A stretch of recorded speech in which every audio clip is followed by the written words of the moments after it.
amazing that as well known as the Dead Sea Scrolls are, relatively few people have any idea of what's in them. Basically, we can break down the contents of the scrolls into a few categories. We have scripture, hymns, ordinances and laws, apocrypha and pseudepigrapha, along with a few miscellaneous texts.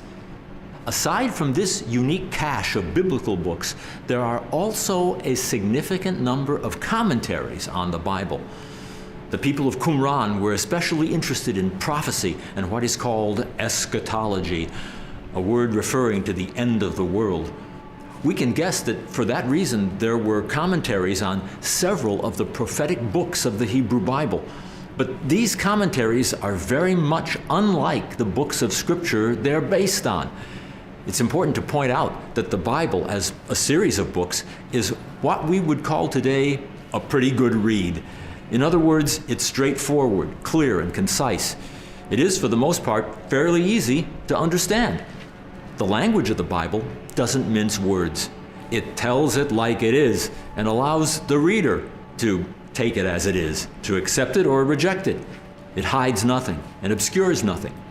With the possible exception of certain prophetic passages, such as Daniel and Ezekiel, it is truly an open book. The commentaries of the Dead Sea Scrolls, by contrast, are obscure and convoluted, in sharp contrast with the clear and flowing Hebrew of the Bible. They are, most often, a jumble of tangled words and bizarre terms and expressions which make little, if any, sense, even to the scholar or the master of the Hebrew language. Not only are these commentaries not clear, it seems as if they were deliberately written to confuse outsiders, that is, anyone who was not a member of the Qumran sect. Therefore, it is extremely difficult to translate these Dead Sea commentaries, as well as the other sectarian literature, into English, and anyone who compares various popular English translations of the Dead Sea Scrolls will notice immediately that the translations vary widely on almost every line. How do you know then that you are reading an accurate translation? The answer is, Watson, nobody knows. You may simply take your pick. But we need to get acquainted with a number of important literary characters who are introduced in the commentaries, though again there is much discussion about who they are and how to understand them. In addition to the teacher of righteousness, there is the wicked priest, the man of the lie or man of falsehood, the preacher of the lie, and the house of Absalom, a group who should have helped the teacher but kept silent. And throughout all of this material is the idea that the members of the sect are chosen. They alone are the elect. Hercule Poirot here, of Agatha Christie fame. A good detective must investigate which exact commentaries we are referring to. There is, for example, the Habakkuk commentary, a series of cryptic ramblings on the biblical book of Habakkuk. It's especially difficult reading since so few people are familiar with the book of Habakkuk in the first place. Habakkuk is a thin book in the Hebrew Bible, which speaks of the impending doom of the ancient Israelite kingdom as it was about to be gobbled up by the powerful Babylonian Empire. The prophet bemoans the sins of the people which have brought about this catastrophe, but he concludes that whatever is to be the national fate of Israel, the thing to do is to be faithful on a personal level. He makes the classic statement, Ki hineni mekim et hakasdim, hagoy hamar v'hanimhar, pashru al hakitiim, asher hema kalim, v'giborim b'milchama. The doom that the prophet sees is imminent and involves actual historical events, the impending destruction of the nation by a foreign power. This is where good detective work is required, because the Dead Sea Habakkuk commentary, by contrast, is more an apocalyptic work regarding the end of days than a straightforward explanation of what the biblical book is all about. In fact, the word apocalypse, a term akin to eschatology, comes from a Greek root meaning that which is revealed, and well describes what the Dead Sea Scrolls are all about. Classically, the Habakkuk commentary cites a brief passage from the biblical book, followed by a cryptic portion, which is all but written in a sort of code. It declares, "B'shom'am et kol habaot al hador ha'acharon mipi hakohen asher natan el belibo binah livshor et kol divrei avdav hanaviim." As with all the Dead Sea commentaries, the passage begins with what the biblical prophet actually wrote, but then reinterprets the message to say, this is what he really meant. In this case, the sectarian writer refers back to a prophet who lived more than 6 centuries earlier, yet he is convinced that the same prophet is actually speaking of the Qumran sect, not the national fate of Israel. The enemies of the Qumran sect, whoever they are, have rejected the Torah. It seems, in fact, that the cult of Qumran was so exclusive that virtually everyone who was not a member of their own small group was an enemy, one of the sons of darkness. But these same enemies have come against a strange mystical character, apparently the founder of the sect, called the Teacher of Righteousness. A few lines later, the commentary quotes another interesting passage from the prophet Habakkuk 1:6.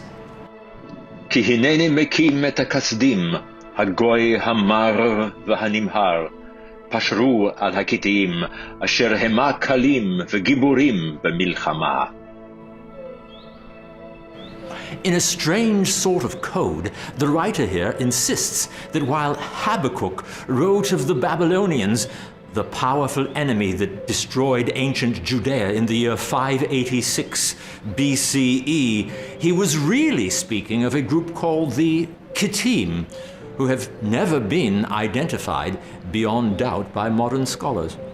The most likely possibility is that these Kittim were in fact the Romans, who ultimately conquered and subdued the territory of Judea under the general Pompey in the year 66 BCE. Interestingly, it is the Romans, the Kittim, who likely brought about the final end of the sect in the year 68 CE, when they put down the great Jewish revolt, which later ended on the rocky fortress known as Masada. The Qumran text comments on Habakkuk 1:5, which references the nations called upon to be astonished at the work God is going to do, although they will not believe, though it be told.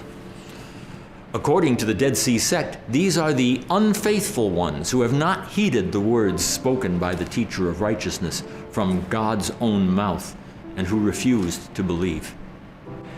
The Teacher of Righteousness was believed to have understood the course of future history through divine revelation. Citing Habakkuk 2:1, the Qumran writer declares that God commanded the prophet to write the things that were coming on the last generation. But Habakkuk was not informed when the final epoch would come to an end. When Habakkuk writes, "Leman yarutz korebo," it is understood as a reference to the Teacher of Righteousness, to whom has been revealed all the mysteries of the words of his servants the prophets. In other words, the messages given to the biblical prophets remained shrouded as mysteries, razim, beyond the understanding of the prophets themselves. Their interpretation, or pesher, had finally been revealed to the teacher, who transmitted them to his followers. The famous words of Habakkuk 2:4 read, וצדיק באמונתו יחיה. But they were understood as follows. פשרו על כל עושי התורה בבית יהודה, אשר יצילם אל מבית המשפט בעבור עמלם ואמונתם במורה הצדק. We are told, however, that at the hands of the wicked priest, the teacher of righteousness and the men of his council suffered iniquity. The Qumran commentary relates, פשרו על הכהן הרשע, אשר רדף אחר מורה הצדק, לבלעו בכעס חמתו, עבית גלותו. ובקץ מועד מנוחת יום הכיפורים, הופיע אליהם לבלעם ולקשילם ביום צום שבת מנוחתם. It has been theorized that the teacher followed a different calendar from that of the Jerusalem priesthood. Consequently, the teacher was slain on what would have been Yom Kippur for the Dead Sea sect. He would have been weakened by fasting and unable to defend himself, but the wicked priest who observed Yom Kippur on a different day would have been unaffected by its restrictions. We read in the biblical text of Habakkuk 1:13, למה תביטו בוגדים ותחריש בבלע רשע צדיק ממנו. The Qumran text declares, פשרו על בית אבשלום ואנשי עצתם, אשר נדמו בתוכחת מורה הצדק, ולא עזרוהו על איש הכזב. Elsewhere, the Qumran text refers to Habakkuk 1:5, declaring, פשר הדבר על הבוגדים עם איש הכזב, כי לא האמינו בדברי מורה הצדקה מפי אל, ועל הבוגדים בברית החדשה, כי לא האמינו בברית אל, ויחללו את שם קדשו. Is the man of the lie the same as the wicked priest? Most likely he is someone else. And who are the traitors of the new covenant? Perhaps the same as the house of Absalom, who were either intimidated or apathetic, failing to defend the teacher. Such questions are only the tip of the proverbial iceberg among contemporary researchers of the scrolls. The successor of Jonathan the Maccabee, who some scholars identify as the wicked priest, is his brother Simon, who acts as de facto high priest and king. As far as the sect is concerned, he perpetuates the evil begun by Jonathan, stealing the high priesthood from those who should rightfully hold it, the family of Tzadok. The overseer of the community calls them the last priests of Jerusalem. The scrolls contain the frightful prophecies about their fate. כהני ירושלים האחרונים אשר יקבוצו הון ובצע משלל העמים ולאחרית הימים יינתן הונם עם שללם ביד חיל הכתיים. Another Dead Sea commentary on a biblical book is the Nahum or Nahum commentary, so named after the Israelite prophet of the 7th century BCE, who foretold the doom of Nineveh, the capital city of ancient Assyria. The brief Qumran scroll begins, Go'er bayam v'yabshehu, pashru hayam hem kol hakitim, la'asot bahem mishpat, ulekalotam me'al pnei haaretz.